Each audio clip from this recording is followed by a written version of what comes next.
Hi, everybody, and welcome back to the Clone Star podcast. I am your host, Seo Hurley, and this week I'm joined by my regular co-host, Mike Overton. Mike, how are you? I am good, thank you, Shay.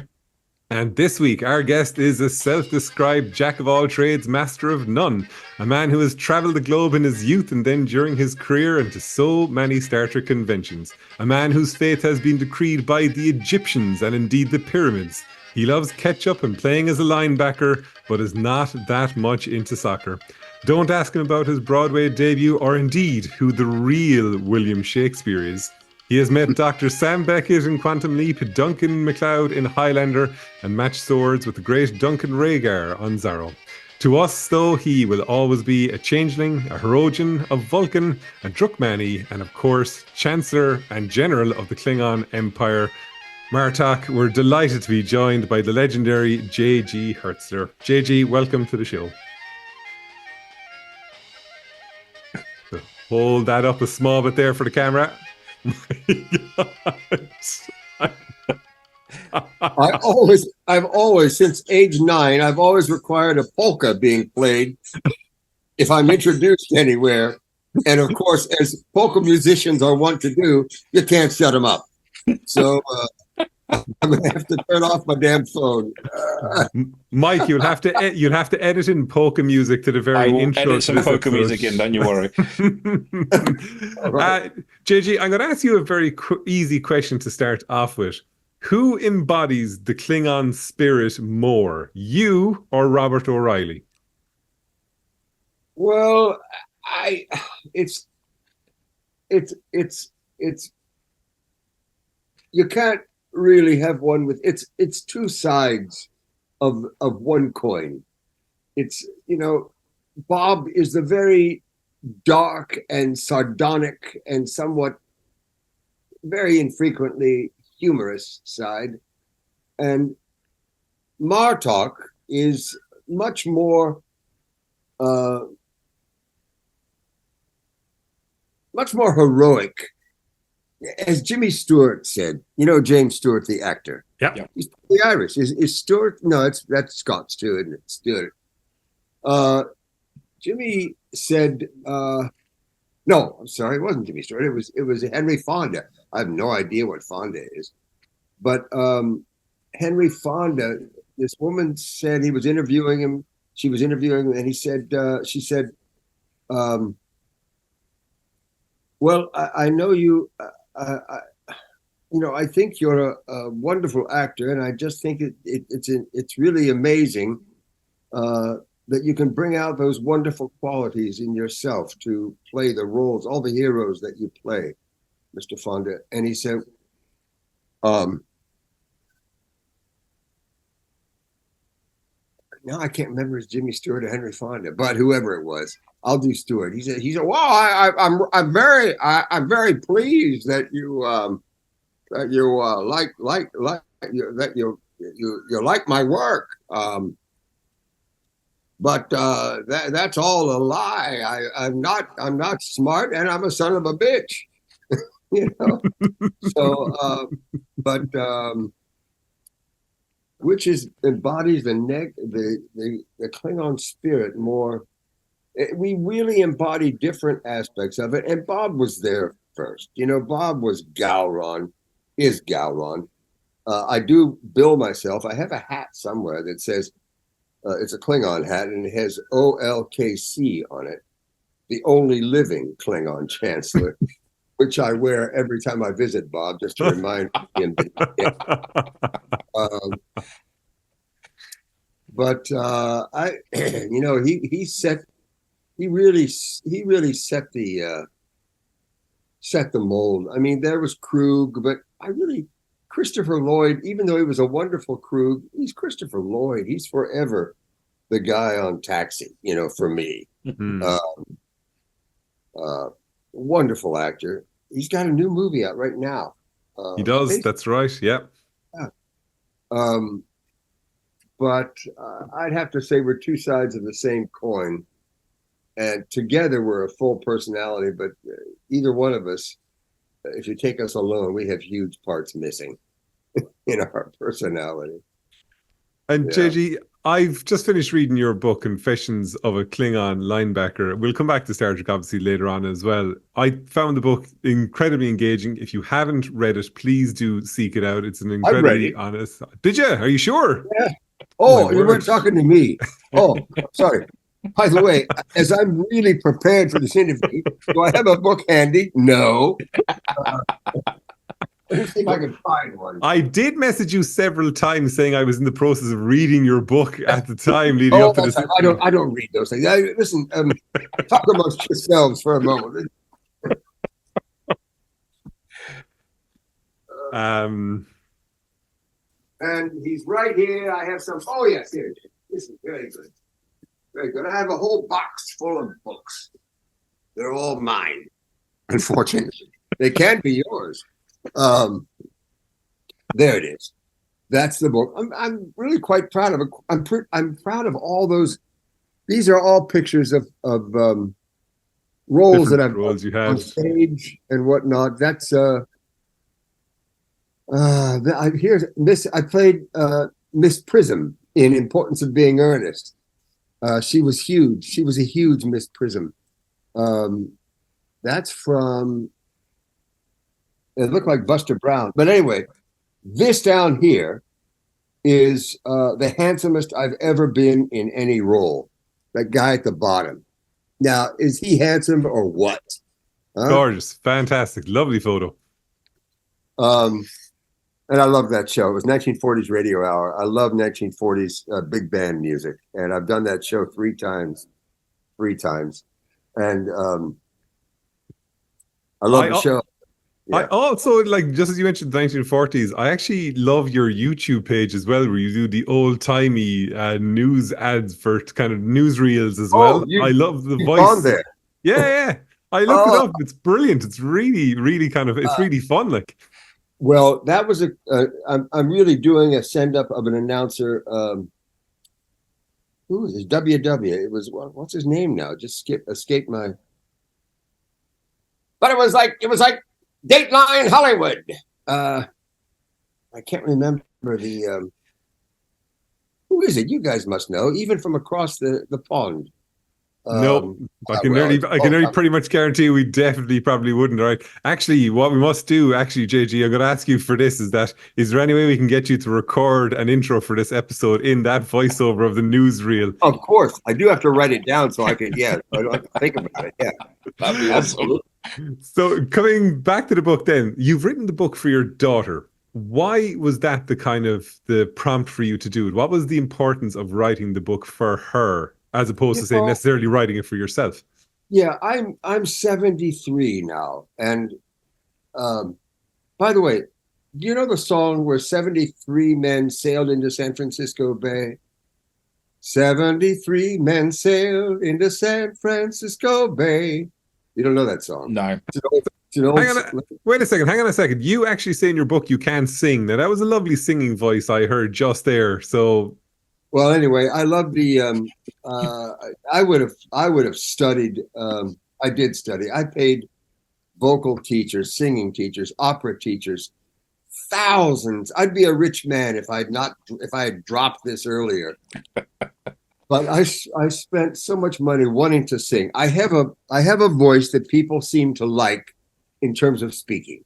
Mm-hmm. But I have a bad singing voice. Not bad. It's just ugly. It's not really right. But I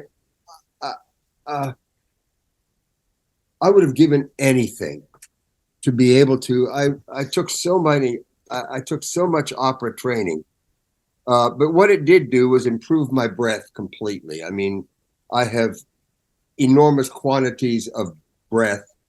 So that what's also doing Shakespeare on the shores of Lake, God damn it, John. What's the famous lake? Lake Tahoe. I was an artistic director of a Shakespeare touring company in the late 80s, in the mid to late 80s. And we often toured to Lake Tahoe, and it's in the mountains. It's 6,500 feet up, and it's a beautiful lake. but there's a wind, and there's pine trees everywhere. So there's always and then there's the lake going as the things come in. We had no microphones, so we had to belt out the words. You could get 3 words out, and then you had to suck for oxygen, suck air, to get the next 3 words out. So our Shakespeare had very strange breakage in it. Anyway, why am I talking about that? Oh, singing. I wish I could. I would love to have been I love music is so freaking important. Music tells us what we're thinking when we're watching a movie. Yep. Music clues us into the underneath spirit of whatever's going on. And it is critical. And so I've always loved, I've done a lot of, that character. I didn't do a lot of this character, but I was doing dinner theater when I started out. So everybody doing dinner. That's a guy named Stew Pot in South Pacific who sort of joins in the chorus of Bloody Mary is the girl I love, bum, bum, bum, bum. And that was the height of my musical career. I'm going to bring you back to my original question of the Damn book. You, man. What is it? the back, your book being written for your daughter, J.G. Oh, that's right. Why?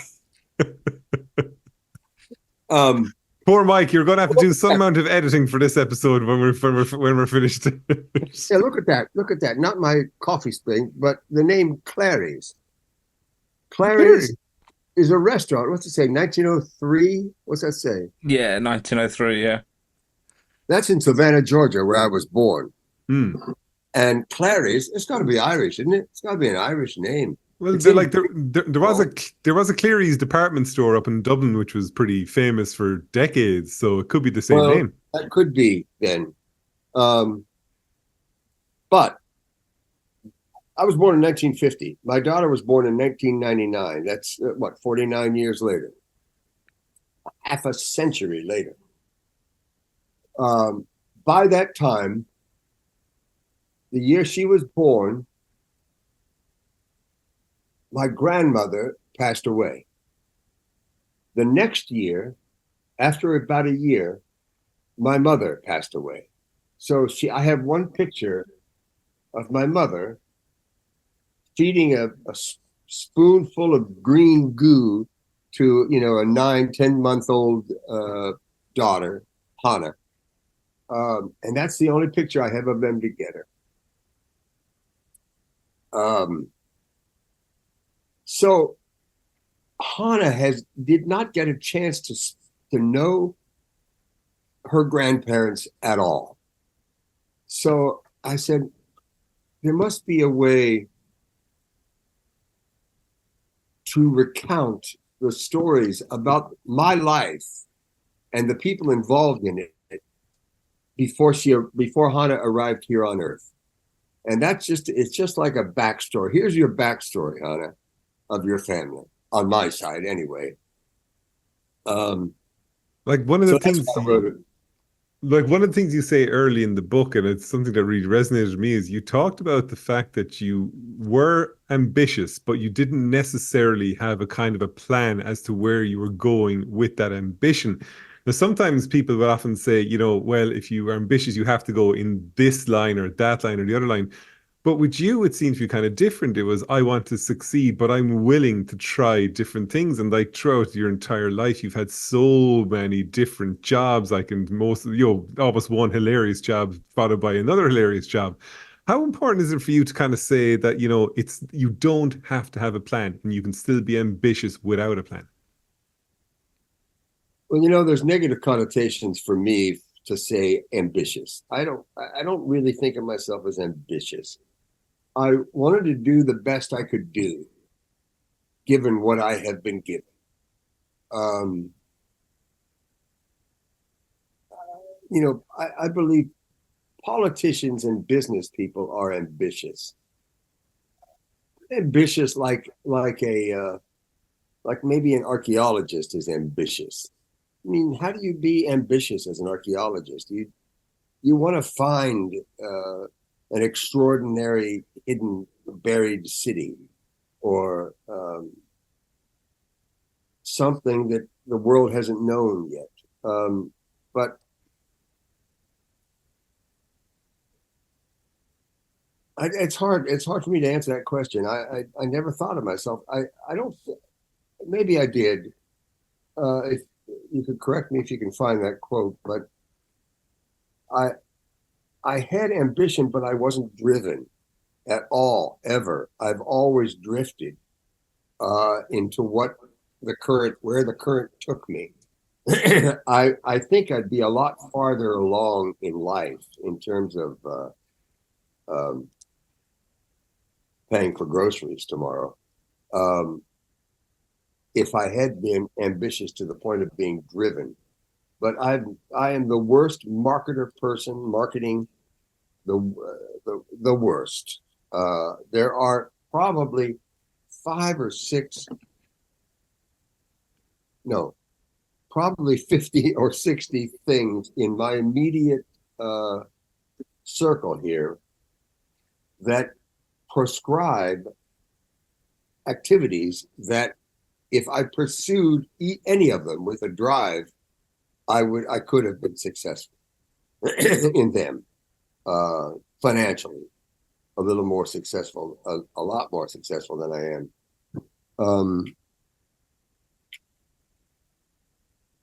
We never had anything. My dad was in the Air Force. My mother was a high school teacher, and we lived all over the world. I literally saw so many parts of the world, between touring to conventions from Star Trek to growing up as an Air Force family that went all over the place and lived. And yet you never made it to Ireland on any of these trips. And that was what I was waiting for in the book. I was saying, what part of Ireland is he going to go to? The only, the part I keep talking about is Dublin, of course. There's a couple of Star Trek groups, I think, in Ireland. One of them seems to be based. They used to do a convention at some point in Dublin. But I never got around to it because again, my own failure to push myself and to market myself. Well, if it happens, if Dublin wants me to be there, they'll come and get me. It's as simple as that, isn't it? Well, I know the organizer of the Dublin Comic Con, so I'll drop him a message after this and say, I know somebody who wants to come over and pay and spend some time in Ireland. Good luck with that. Good luck. I honestly wish you immense luck, because there's nothing I would love more. And you know what would be even better, because his family's from Ireland, and Bob and I say this because we help each other on stage when we do shows. It's mainly lambasting each other for about an hour and a half, but somehow it seems to be funny to a lot of people, maybe just us. But we're great on stage together, and Bob, being an Irishman, Riley, not O'Reilly, actually, his given name is Riley, but there was already a Robert Riley, so he had to add the O. So he put in the O. Oh. Okay. Oh, I didn't know that now. So he had to, but we just get a kick out of brutalizing each other, and like me and you show. right. Basically, yeah. John, why is it a case that you have such strong suspicions about the true identity of the author of the William Shakespeare plays? Because before J.K. Rowling, I thought it would be impossible for anybody without really devoting their life to literature and writing to write 16 of the greatest, or 22, whatever the number is, of the greatest plays ever written in verse, as well as prose, as well as 2 or 3 epic poems. And how many sonnets are there? 136 or? There's 192, is this, or something? Something like that, yeah. without having an education. He had nothing past grammar school. Shakespeare. His father was 154. 54? 154 sonnets. 154. Now I said that's impossible. So, and then I started reading. In fact, I did it as part of a thesis in a master's degree in college. A study of Christopher Marlowe and the mighty line. He is given credit by nearly everybody as the inventor of the mighty line, which is iambic pentameter. They call it the mighty line of Marlowe. Da da da da da da da da da da. You know, and so I began studying his life, and I'm not the first. And many people think that Shakespeare didn't write Shakespeare; that he was an actor in the Shakespeare's. In the Chamberlain's Men at across the river there at what was it across the river? The Old Globe. The Globe Theatre, and yeah.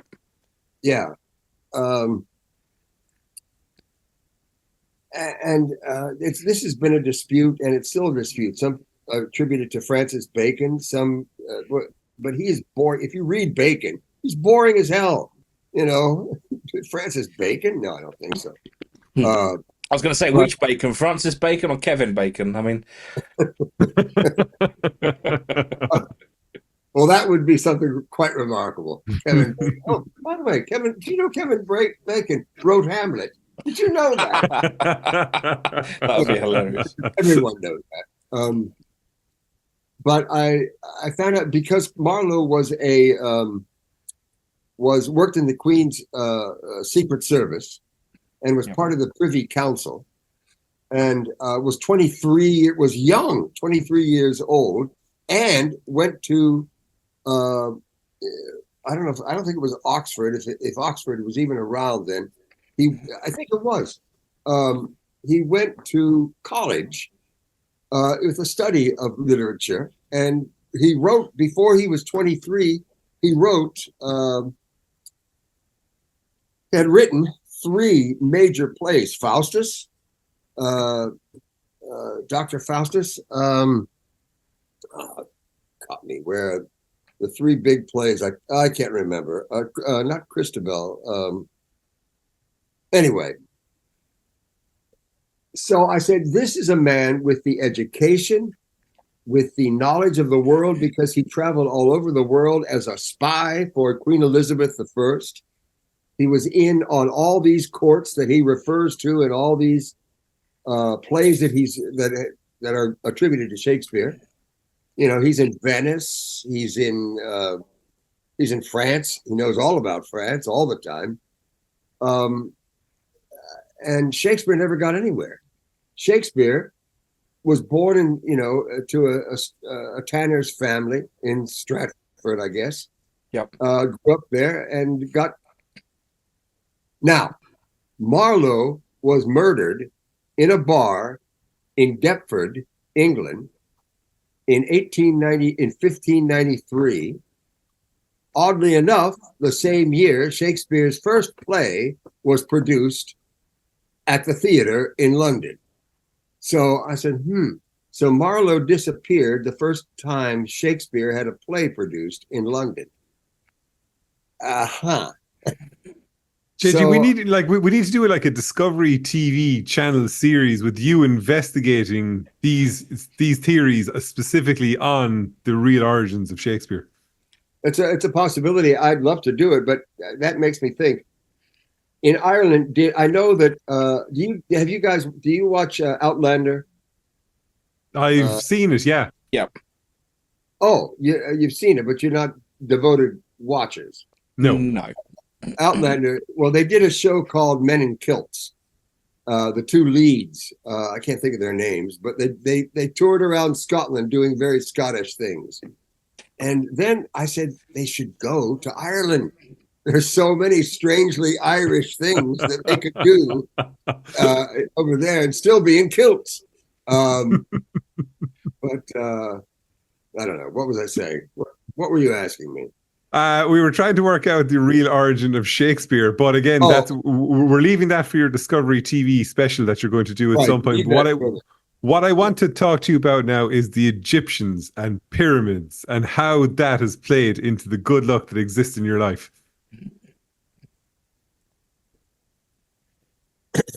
Well, I still want to get to the pyramids, and there's so much disaster going on in the Middle East. I'm sure I never will, because there are still tours of Americans going to the pyramids, but they seem to be threatened by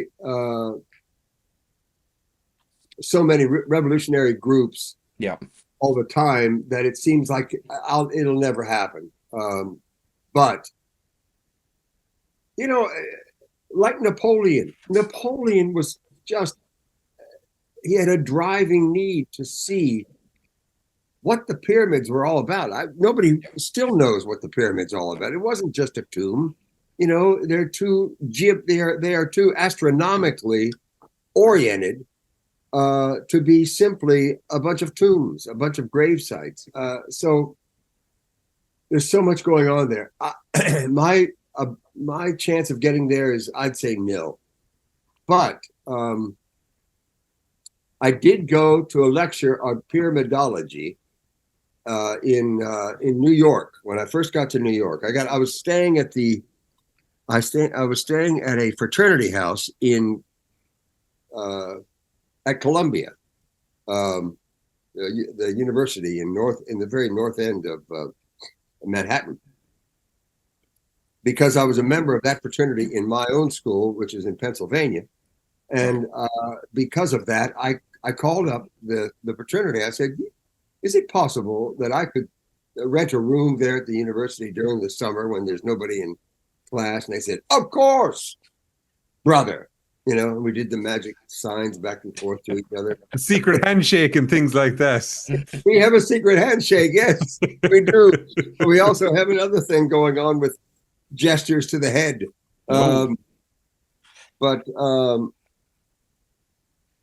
So I did. I was up at the fraternity house in Columbia and got a phone call there for the fraternity, and it was a guy in what's the name of the hospital now? Bellevue. It's a regular hospital in the south end of Manhattan. Yeah. And they do have a fifth floor, which is the psychiatric ward. And it was a call from the psychiatric ward in Bellevue, which I knew nothing about, being not only stupid about a lot of things, but completely unfamiliar with New York, because I had just moved there. Congratulating myself on living in New York City for $60 a month.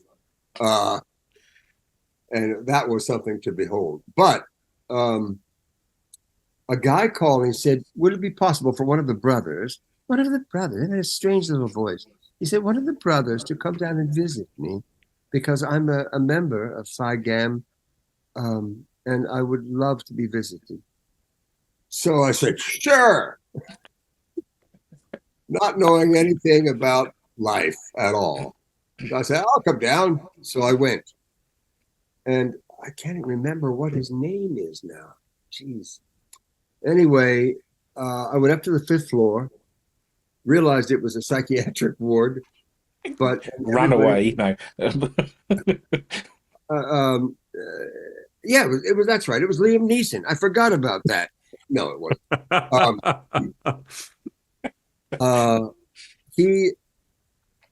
So I was looking at all these people that were sort of leaning on the wall or, talking, muttering to themselves. And it was a true ward filled with people with great disabilities. And this gentleman was wheeled out, and he spoke to me about I'm getting to what you asked me about. I know. He asked me. He was a chain smoker. He had a slip. He had two slippers. One was on his foot. The other one was on his leg.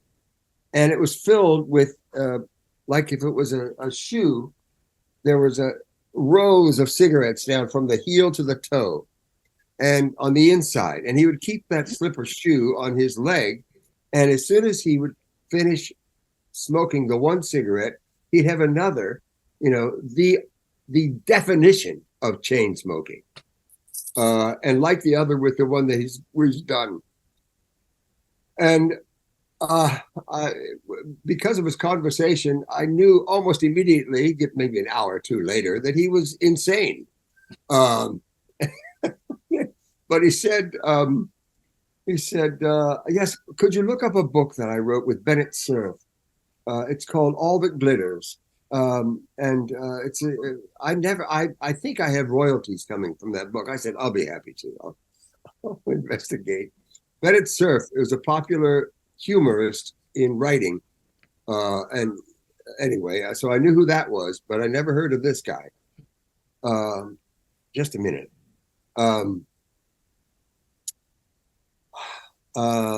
So I got out of there eventually.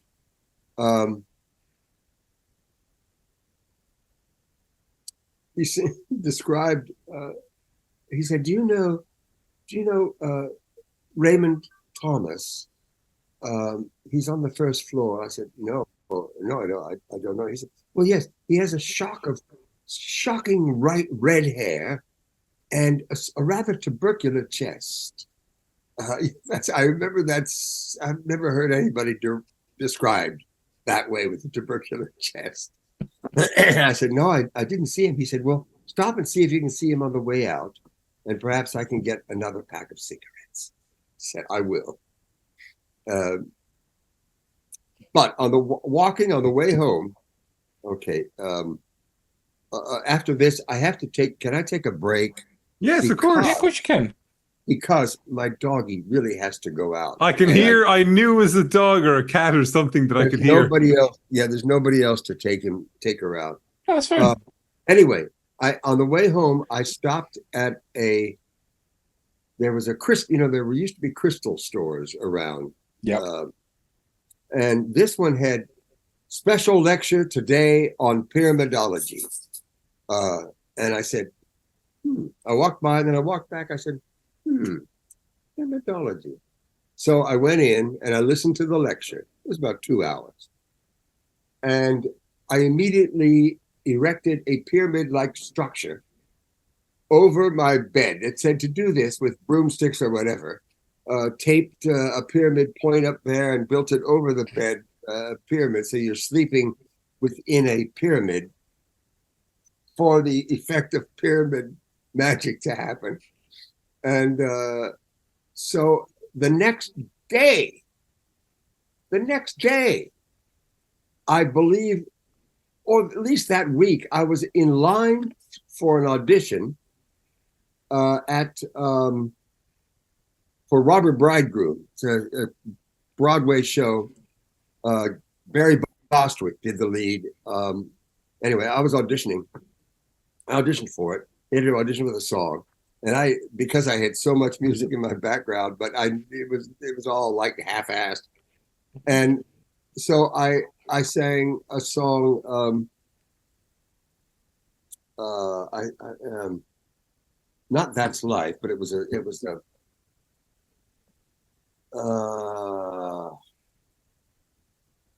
damn it. Anyway, it was like That's Life, and I got through the first verse. And they said, and I stopped. They said, "Oh, why did you stop? Go ahead, keep going." I said, "Those are all the words I know." Oh, well, thank you. Because the hardest working and most talented people in show business are dancers and singers on Broadway. They're the best, and so. Well, when somebody says, "Oh, I didn't learn the rest of the song," it's only an audition.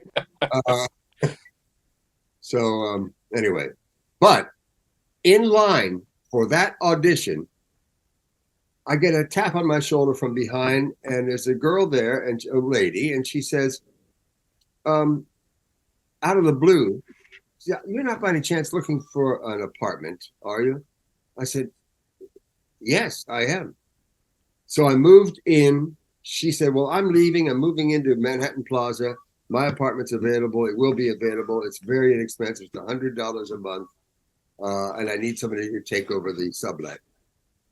Done. So within 24 hours of sleeping under a pyramid, I got my first Broadway audition for a And an apartment. And an apartment. There, yes. And a reference to an agent. Forgot about that. Every actor on the street in New York is looking for three things: a job, an agent, and an apartment. All the time. Just ask anybody that's an actor that you can identify and ask them, do you need an apartment? Oh, yeah.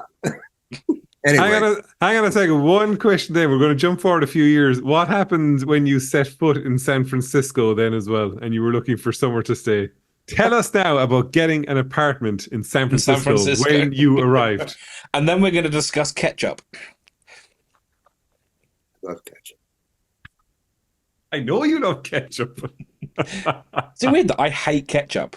Oh, Jesus, Mike. God. Good Lord. Oh, Mike. Yes. Oh, what's wrong with you, man? Well, I'm a barbecue or mayonnaise man, so. Barbecue and mayonnaise, man? Yeah, but either barbecue sauce or mayonnaise, depending on the occasion. Do you have Miracle Whip in England? Miracle? No. It's not mayonnaise, but it's a substitute for mayonnaise. And I grew up on it. I grew up on a Velveeta cheese sandwich. Yeah. With Miracle Whip and lettuce. Miracle Whip? I mean, I'm Googling Miracle Whip. Oh, yeah. You see it? Yeah, I got it, yeah. It's a salad. They call it a salad dressing, but it's not really. It's mayonnaise, but it doesn't taste like. Anyway, it's better. So you can find it in Germany. Germany. As well as Canada and the United States. So there you go. Oh, is that right? Not in England. No, but I can buy it on Amazon. There's in my local supermarket, there's just this random stall in one of the aisles that's like the American aisle.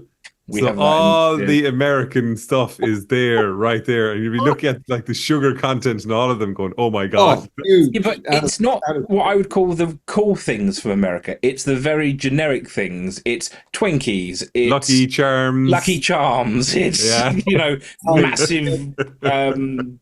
What are they? Marshmallows and hot dogs and not what I would call like the normal stuff. It's the very touristy kind of Like you've heard of it kind of thing, like, yeah. So I can buy a jar of Miracle Whip on Amazon for £19.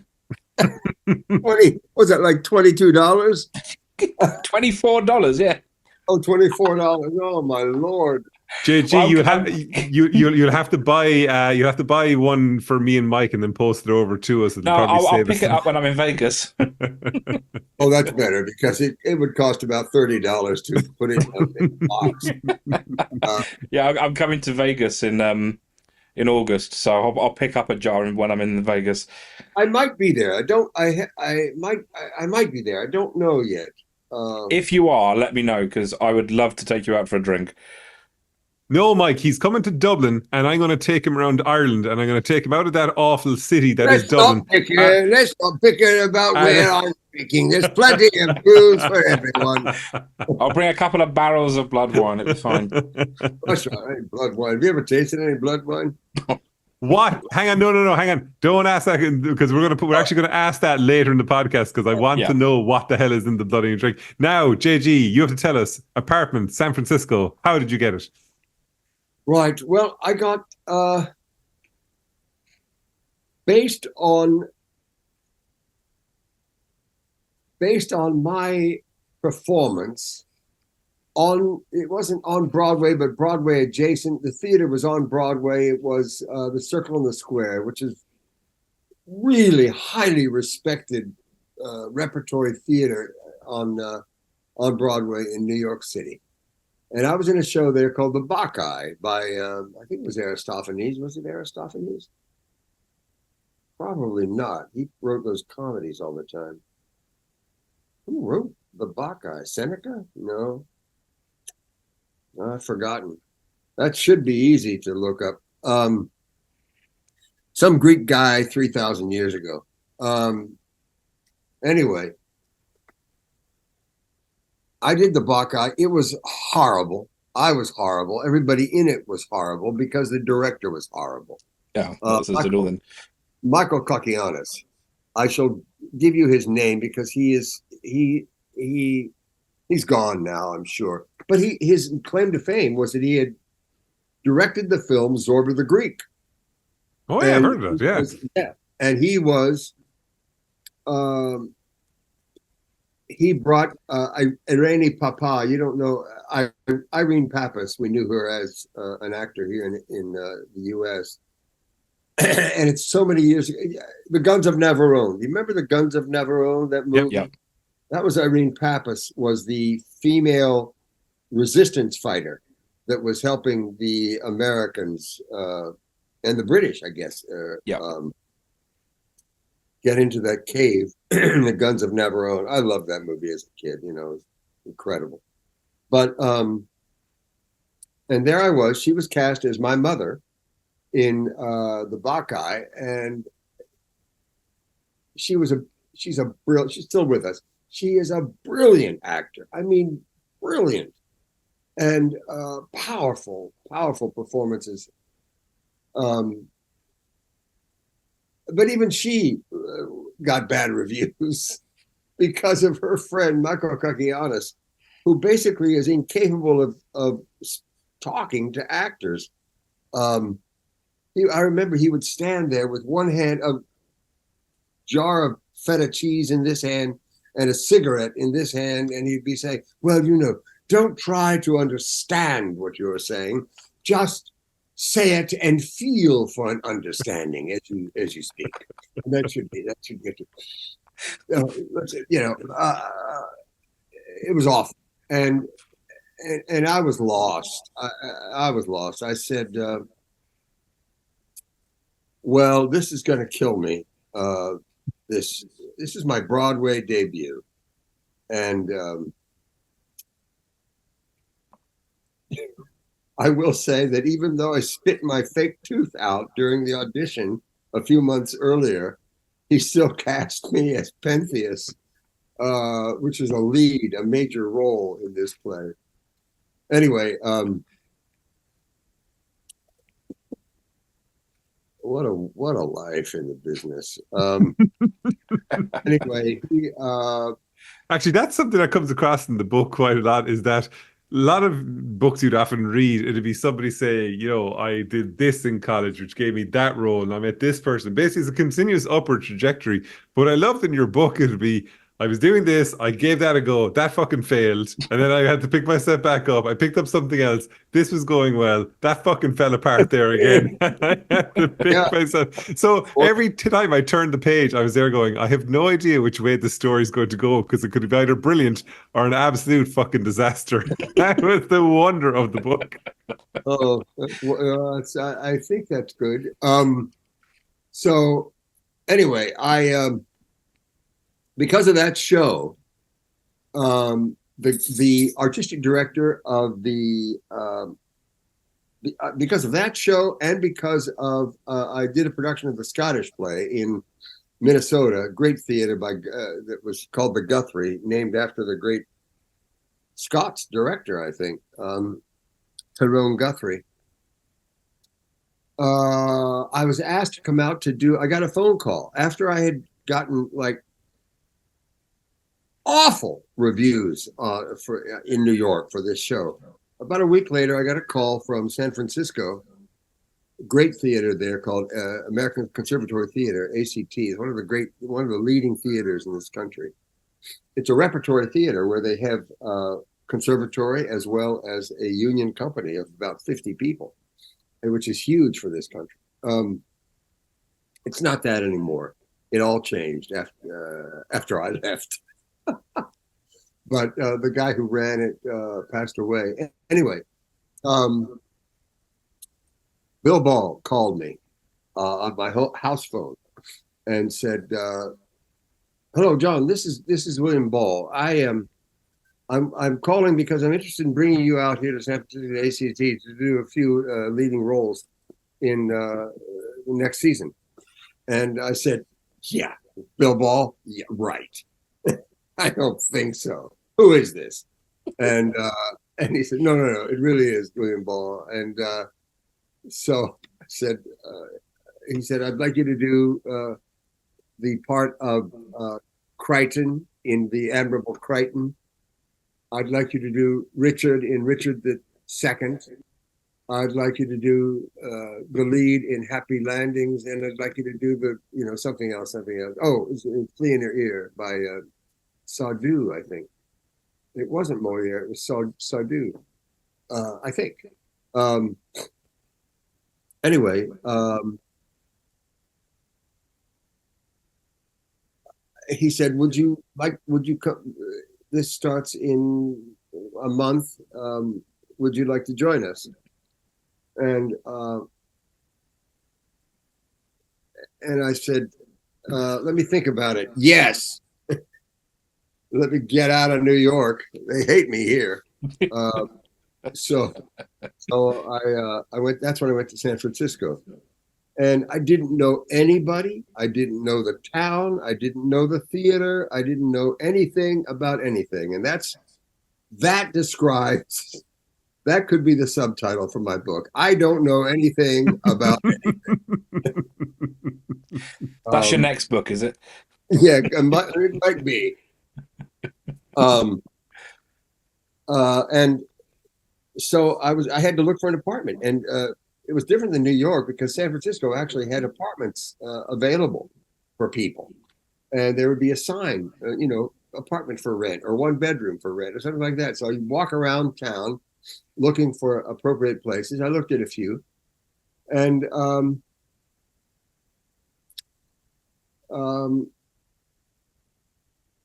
I passed I wish I had the picture handy. I passed a set of steps off of Pine Street, going up the hill, and from Pine Street to California Street. And California Street was it crossed over Nob Hill and down to the Embarcadero. Right. And I looked at those steps. They looked to me like I had been. No, I hadn't been yet. Yeah, I will later. In just about 2 years, I'll go to Paris, and I'll see the steps up Montmartre to the Church of the Sacré-Cœur. Up on top of Montmartre. Anyway, but I saw those steps, and they just were like calling to me. I said, I want to live up there. And I walked up the steps to the top, and I sat down on the top step and put my bag down. Actors always have a bag. Put my bag down. And I just waited all day. I was tired of walking, and for about 4 or 5, 6 hours, I sort of sat there and watched San Francisco go by. And I started to get up to leave. I said, well, that's it. It was getting dark. And as I did, a lady drove up and parked nearby in the alleyway there and said at the top of the stairs, and I started to walk down the stairs to go back to the hotel where I was staying. And she said, excuse me, young man. I was a young man then. Excuse me, young man, could you possibly give me help with this television set? My husband has hurt his back, and he can't help me carry it, and I have to get up to the 4th floor. And I said, of course, because I was about as strong as I ever was at that point.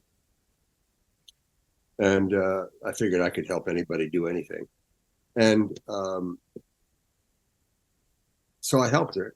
I moved the TV up to her apartment, their apartment. And I was starting back down, and she said, "Oh, by the way, if you ever need an apartment in the area here, let me know, because I manage that building, and this building." It was on Nob Hill in San Francisco. and I said, this building will do. So I had my first apartment in San Francisco, was on the 6th floor overlooking the San Francisco Bay. The Coit Tower was over there, that big pyramid-like building. I can't remember what the name of it was, but it was right there downtown. It was stunning. And it was cheap because I helped with the TV. Moral of the story, if anybody ever asks you if you are a strong enough person to help move, I don't care what it is, if it's the heaviest object known to man, help move it. Because you'll get an apartment out of it. She looked like a fairy godmother at that point, like Aunt Pete on the Andy Griffith show. But that was my first apartment in San Francisco. And so, in your time in LA as well, John, you bumped into a notable Star Trek alumni. Well, he is now, but at the time he wasn't. You bumped into Patrick Stewart. Well, yes. Bumped into him as in you were showing him around. Right. Patrick wanted to teach a workshop. He wanted to start a Shakespeare company in LA. Yeah. So he could bring what he learned with the Royal Shakespeare Company and whatnot to the actors in LA. And there's a lot of wonderful actors in LA. And it was a great idea. He wanted to, so he started out by having a workshop. And he didn't know where to do it, where to have a workshop. So a cousin of mine, he happened to be friends with from the show. I think she was an actress on the show on Next Generation. And I had just, what did I do? That was like about 93. And the only thing I had done at that point was do the Romulan captain of the Saratoga, which gets blown up. I got blown up within 3 minutes of my appearance. And that's another story. But so I was on the lot, and so she asked me to help Patrick find a suitable space in Hollywood to do his workshop, because we're cousins. This woman he was friends with, and I didn't. Anyway. So I did. I rode around town with him, looking at various spaces. And if you've ever looked for spaces that actors can afford to rent in downtown Hollywood, we saw some pretty seedy, awful places. You could smell it a mile away. But finally, he said, "Well, wait a minute." And he said, "Wait a minute, John. Why not do it at Paramount Studios?" I said, "Well, that's a good idea, Patrick."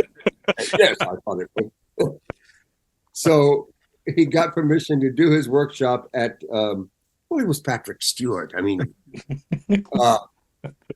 and he had about 15 people in this workshop. And luckily, I was one of them. I think only because I helped him look around it, I escorted him around Hollywood. So hang on, John, let me get this right. So that means the life lessons we have is 1, build a pyramid in your bed so you can live under it. 2, if somebody asks you to move something, no matter how heavy it is, you fucking help them move it. And 3, if somebody says, bring me around the place and so I can try and find locations to hold a Shakespearean acting troupe, do it. Do it, yes. And yes. And I've planned my life on those 3 principles, yes.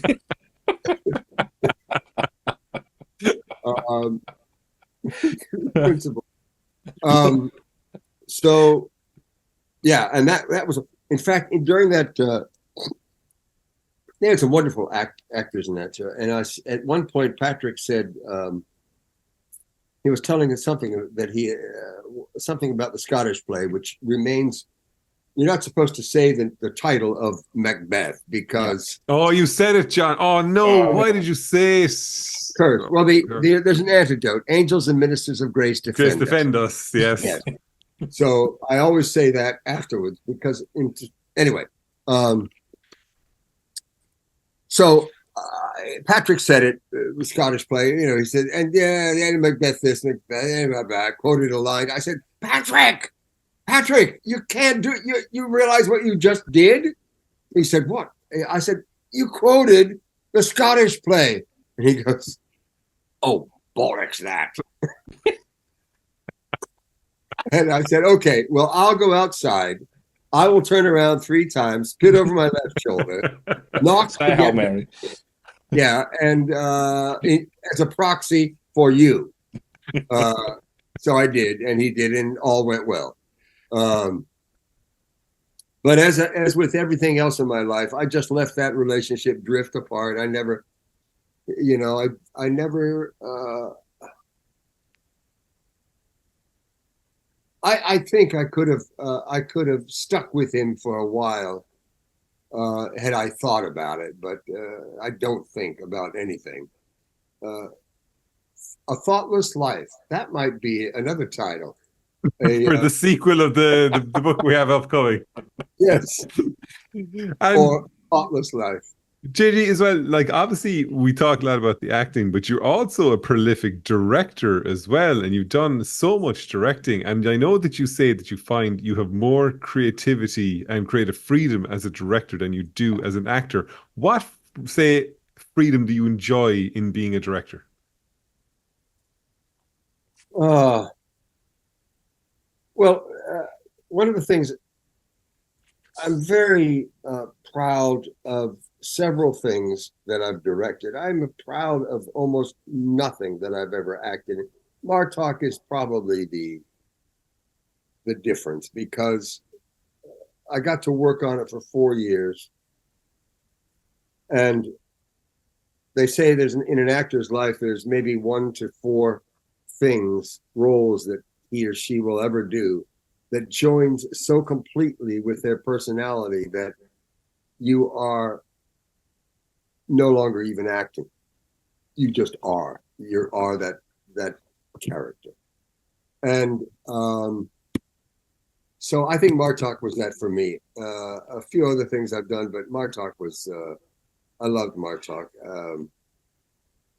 And I was able to do something, add a line in a big speech. The episode of DS9 that John Colicos, the Canadian actor who did Core, the very first Klingon ever on Star Trek.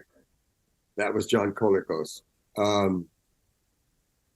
And I was in the last show he ever appeared on as a Klingon on Star Trek. Come to think about it, I never thought about that.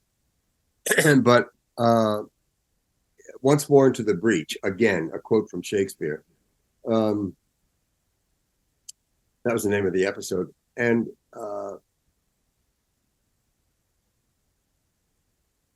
there was a speech that I had explaining why I would never forgive Core for what he did to me and to my family, and especially to my father, by denying me the ability to become a candidate in the officers' candidate school for Klingons and whatever, he did not, because I was not of royal blood. Martok grew up it was often explained, it was once explained to me by the director, I think by Ira Bear. He said, you might think of Martok as been born into the garbage heaps around Mexico City. That's the depths from which he arises. So I've always thought of it that way. And I said to Ron, in explaining why I won't forgive Core, I said, I called, you could call there was a phone on the wall in the studios where we're working. And I said, you're supposed to call, and I could call the writers, and I called Ron Moore, and I said, Ron, I'd really like to add a line at the end of that beautiful speech, a couple of lines, if I may.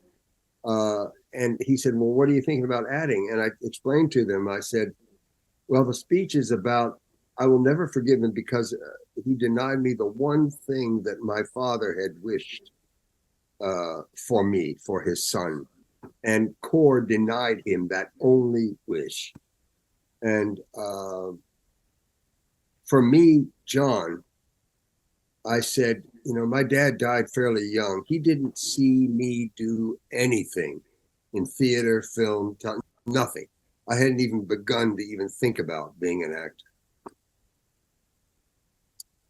And I said, the line is this, not exactly, I think, but something like this. I said, and I cannot forgive Core because he denied my father the only wish that he ever had for his son, to become an officer in the Klingon Defense Force.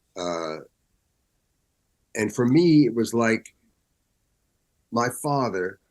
John's father, never had a chance to see me do anything. He died before any of that possibility happened. So all the thoughts or dreams he might have had for his son, he never got to see. And I said, and Ron Moore said, it's wonderful. Absolutely. Keep it, write it, do it. And Ron Moore is a genius, in fact, he created Outlander. That's right. The book, and is a major writer on it. And I saw the other night, I saw Rene Echeverria on Carnival Row. He created Carnival Row. Yeah. Rene Echeverria, Ron Moore, Robert Hewitt Wolf, the writers on that on DS9 were stupendous. Were incredibly talented people. Anyway. And actually, as you were saying there, JG, about like you were kind of saying that you're not necessarily proud of a lot of stuff that you've acted in and things like that. I'm always kind of brought back to the Adam Driver scenario, which is Adam Driver cannot watch himself in any of his performances. He can't watch anything back. Do you find it hard to watch yourself back in anything, maybe even including being General Martok? Martok's not hard because I've got a huge mask on. It's a mask.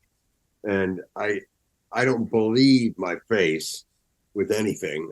Here I am. I got a huge beard, sunglasses, and a hat. You can only see a little bit of cheekbone and nose and some forehead. That's all I want to share with you. That's all I feel good about. Yeah, I don't like people looking at me. That's one of the reasons I don't like. But I do love team sports.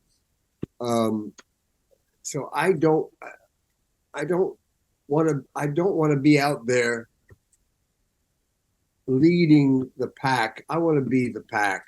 I want to be,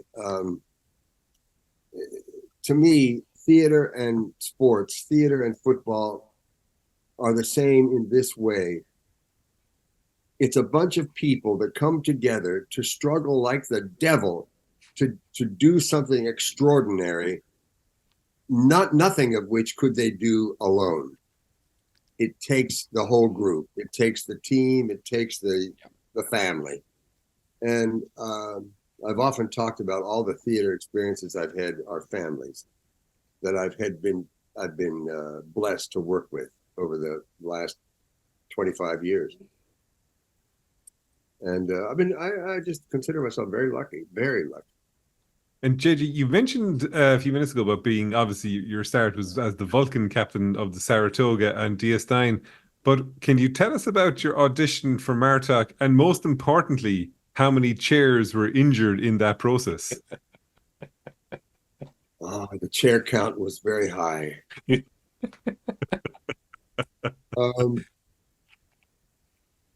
Well,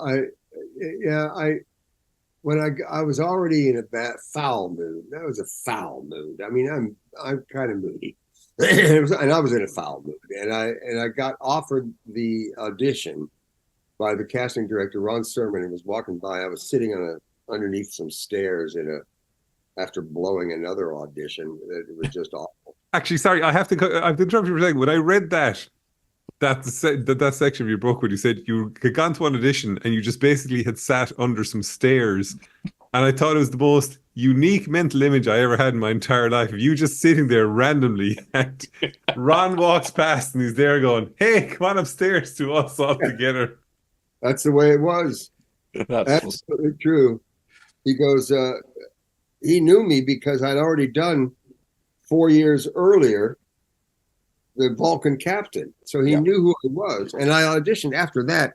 It was like the wolf and the coyote and the sheepdog. You know, we'd go in every day, punch our ticket in. Okay, what are you going to do? Oh, this. Okay, thank you. And then I'd do that like 5 times a week for 3-4 years. And I said, "Oh, hi, John." They'd say, "Hi, John." "Oh, hi. What are you going to do?" Same old thing. Okay, fine. Punch, ticket, go home. But so I think Terry Farrell, I auditioned for this comedy that Terry Farrell would do later. She was a bartender in a comedy. Becker with Ted Danson, is it? Yeah. Becker. Yes, it was. And it was Becker. I've forgotten that name. Yeah. And I was awful at acting wise, comedy does not come easy to me. Which is really interesting, John, because you're absolutely hilarious in normal life. So it's surprising it doesn't translate to the screen. No, well, I would that it did. Since I have no idea what I'm doing, then how can I recreate it for the screen? That's your next book. Or the stage, yes.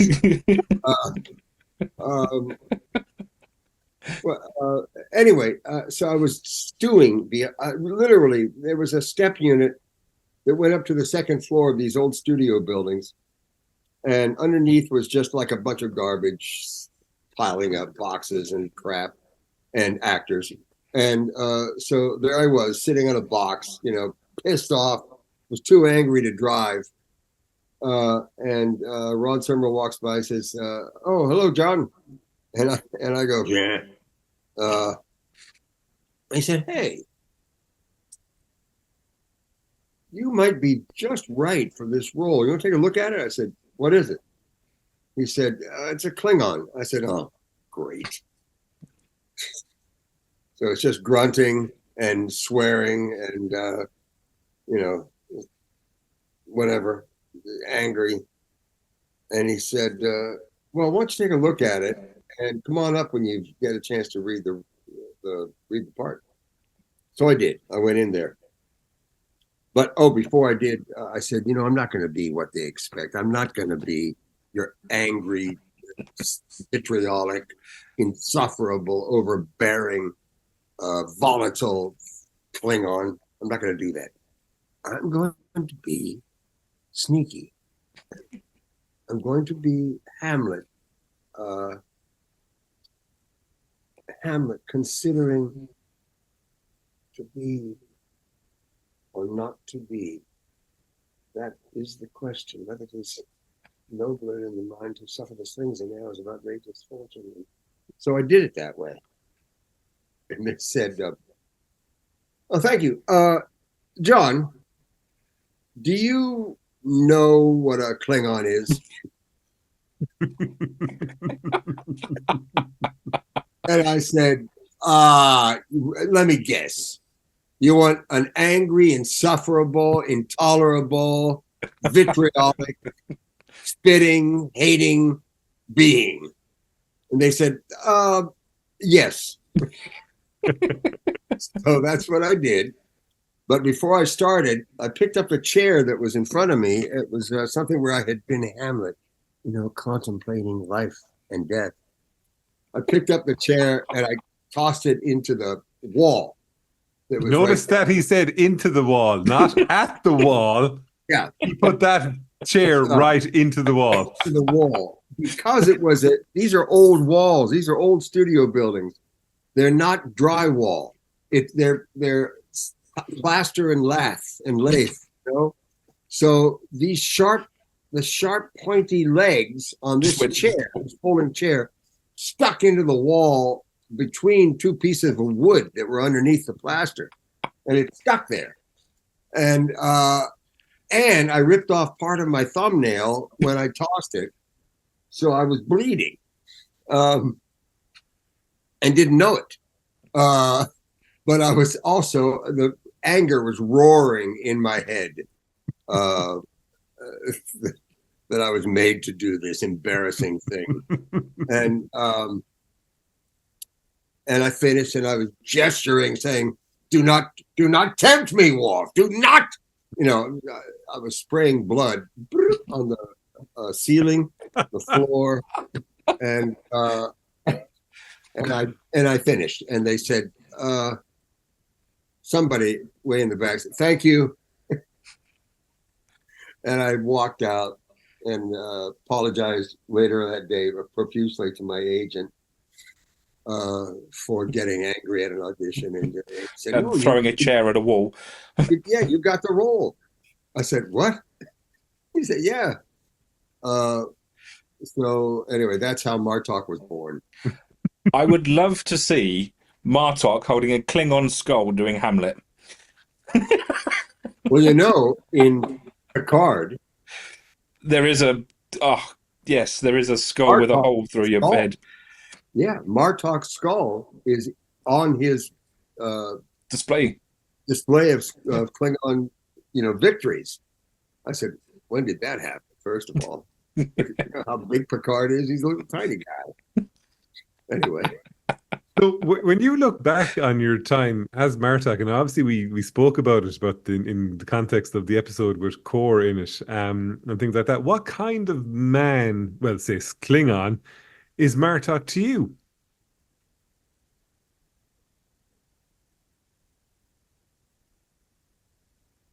I tried to simply be as honest in everything that I said and did as I could be as an actor. I didn't have any facade of machinations of any kind. I didn't know. I could have a little sense of humor with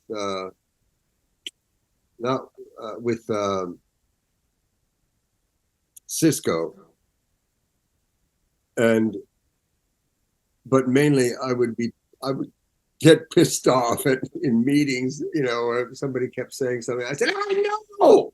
I actually said it that way. So, I know they came back. And every time for a while after that, because Michael Dorn was directing that episode, every time he'd see me, it'd be, I know. He came, remind me of my petulance.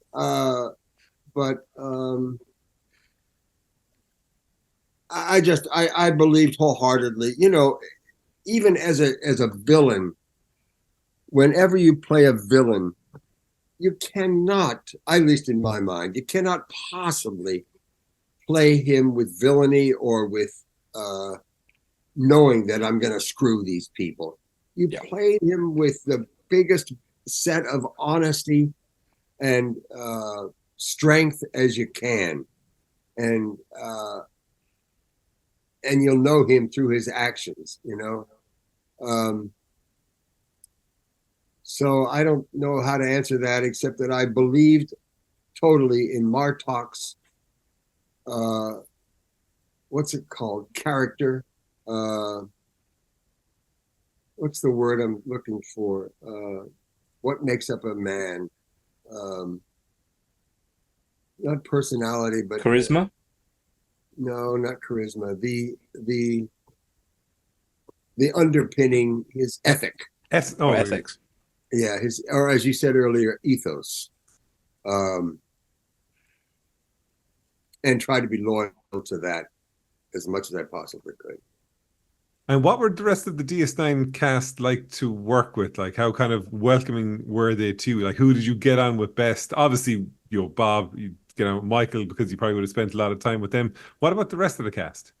Yeah, the person that was most that welcomed me into the cast with the nicest gesture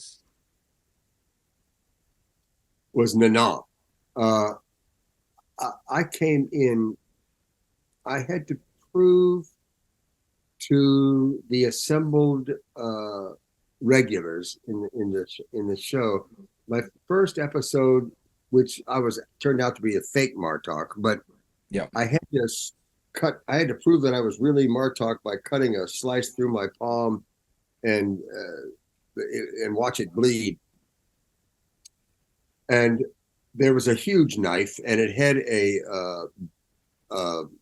like a syringe bulb, like a turkey basting bulb on the very end of it.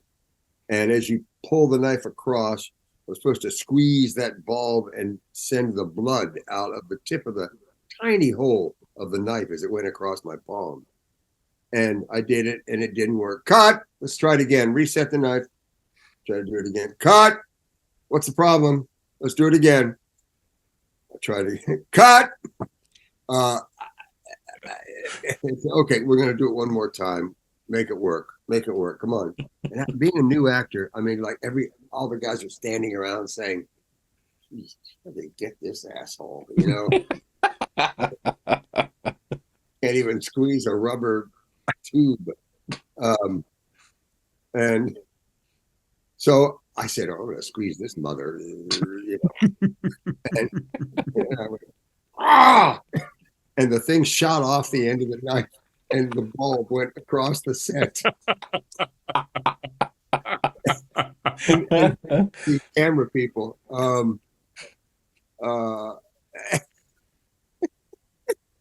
and they said, I said, "Well, did you get it?" He said, "Yeah, we got it. It's good enough. Close. We'll fix it in post." That age-old trick. Yeah. Yeah. And I was convinced the story was going down the road. You just basically cut your own hand. I was convinced that's where we were going with that. I don't think I did, but they'd be smarter. They're smarter than putting a sharp instrument into an actor's hand. But Nana was the only one who really reached out and said, "That was good. Well, that was really, really effective. You're good, John. You know that? You're good." And that's all I needed was somebody to say, "You're good." And Nana was great. Very, very. She's a theater person. Nana's a hoofer, you know, a dancer, singer.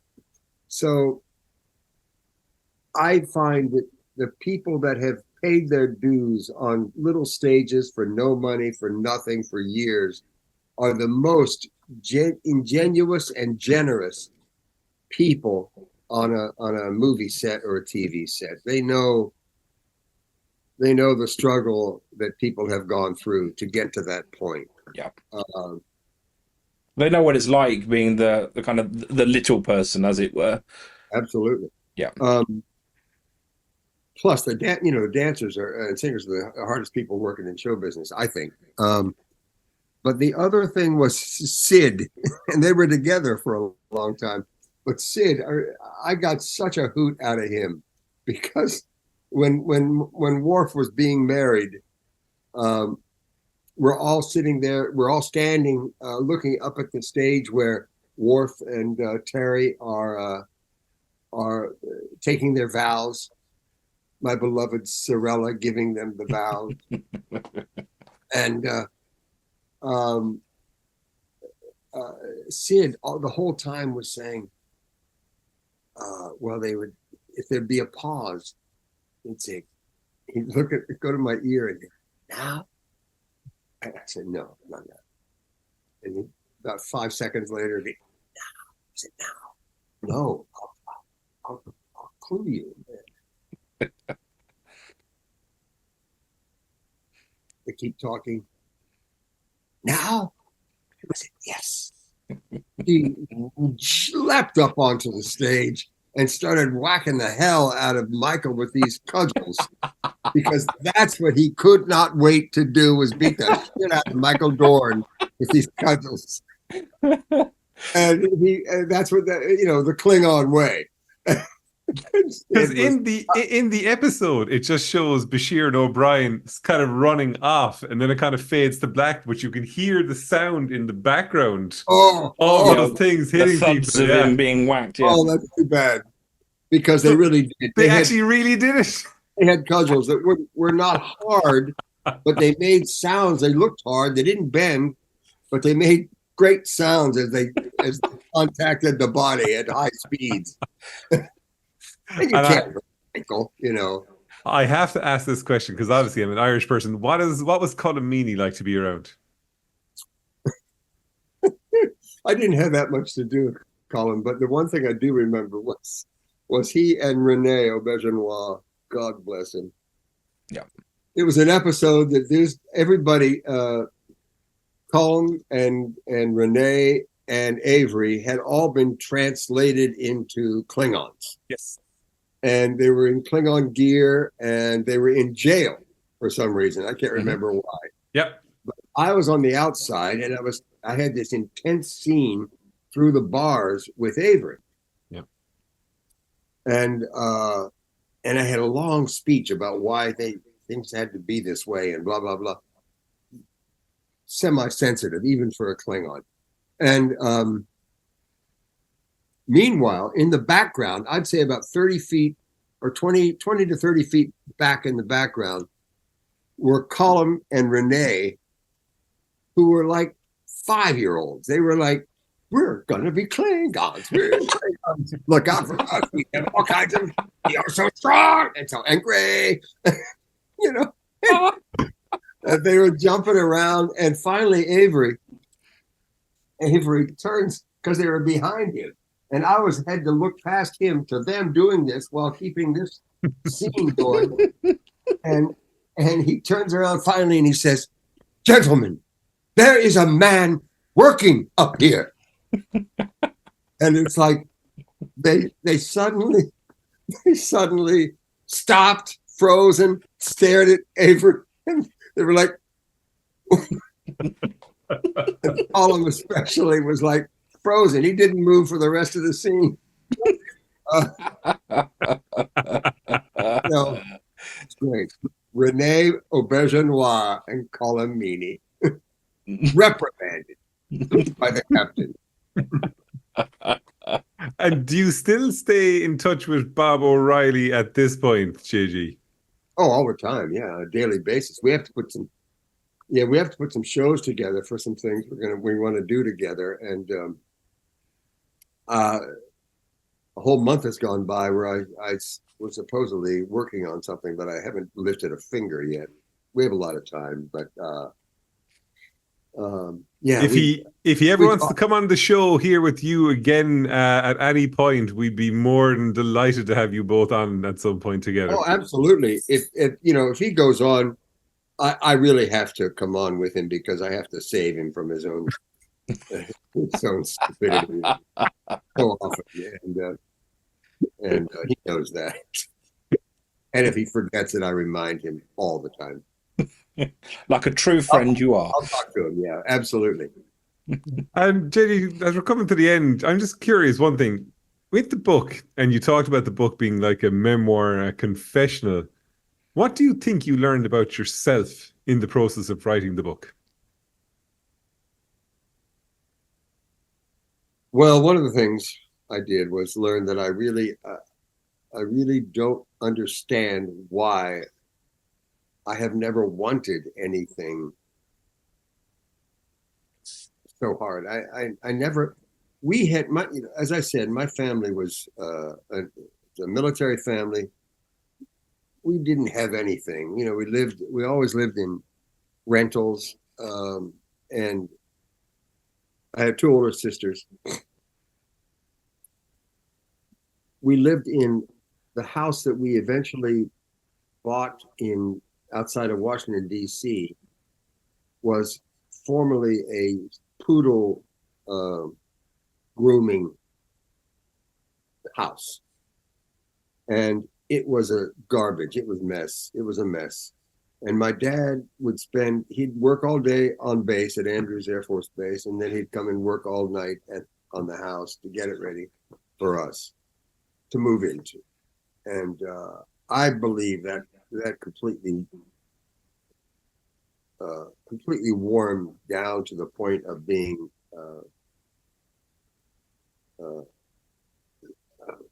what's the word?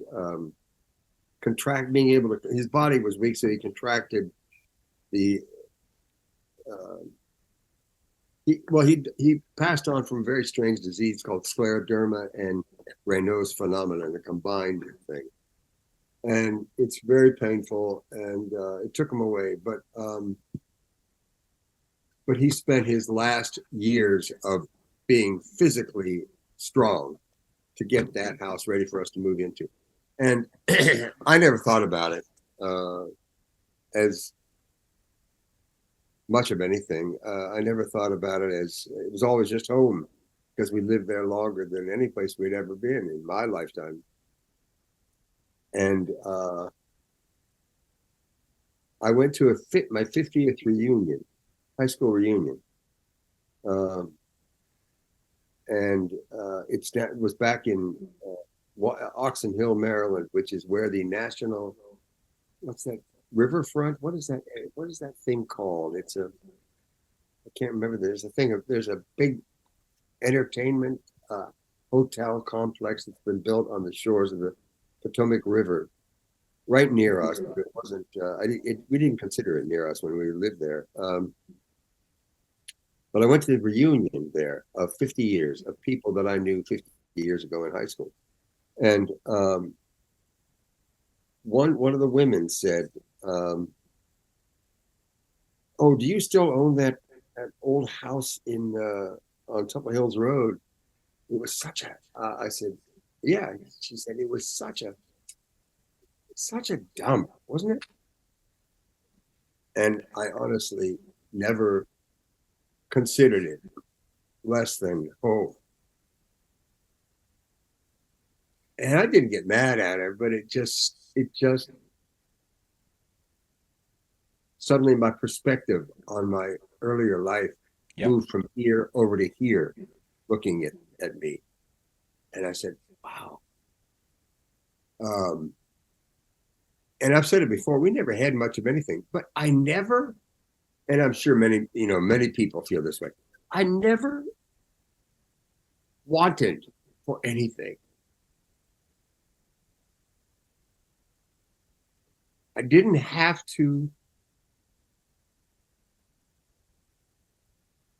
pine away for anything. I never was driven to I must have that, or I must make it there, or I must become part of this, or I never had that drive. It's because it was sort of Zen. I have all this,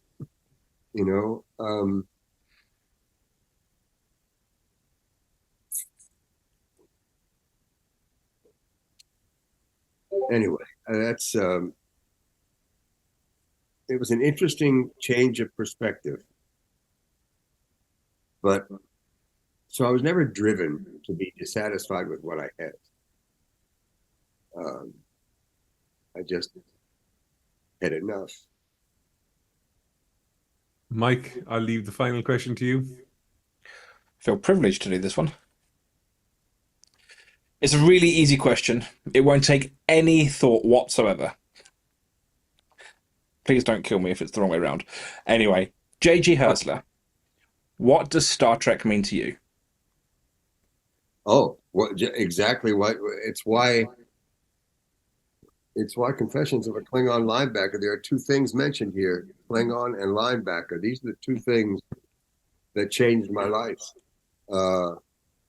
I didn't know. I was a skinny kid playing football.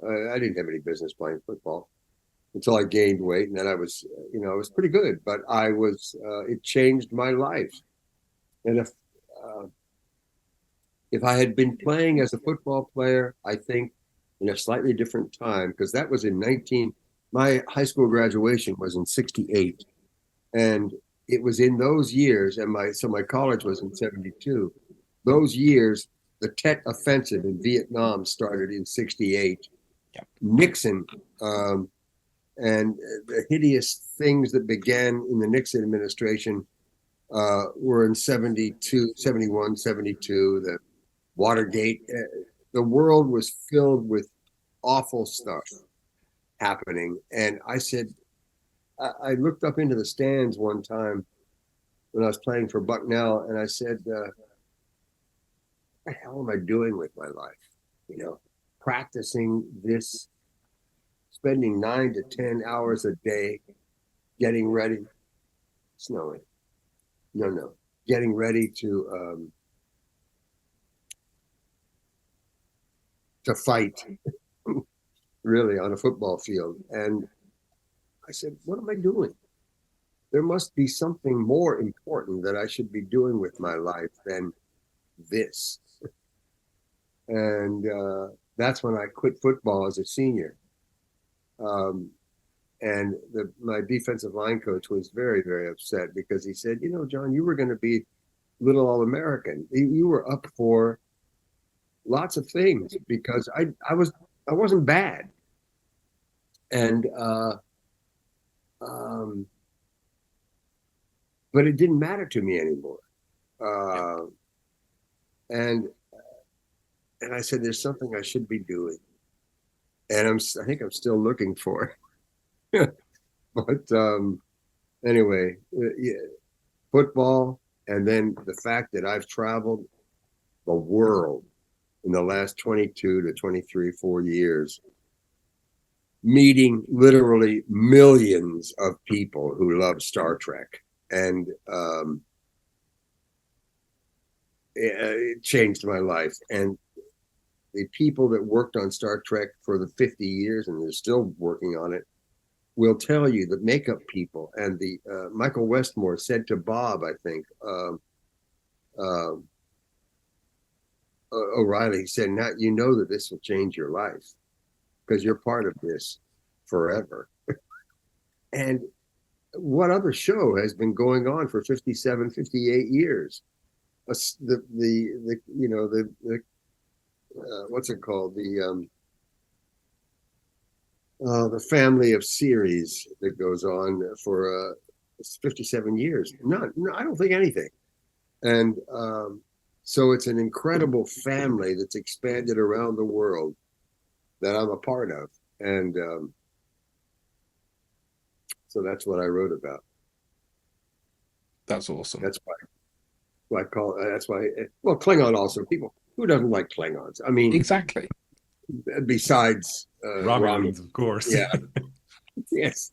And even they truly like Klingons. They admitted the truth, but they've never admitted the truth about anything ever. Romulan. Anyway, yeah. So that's my answer. I'll live Mike, with that. I will let you do the outro again, Mike, as well, because you're such a practice hand at it. Awesome. Well, thank you everyone for tuning in to this week's episode of The War Room. I have been your co-host, Mike Overton, with our wonderful host, Joseph Hurley, and our incredible guest, General Martok himself, J.G Hertzler. Remember, you can tune into our website, clonestarpod.com, for amazing fan art and blogs created by you, our fans. Until next time, Qapla'. Qapla'! And live long and prosper. And live long and prosper.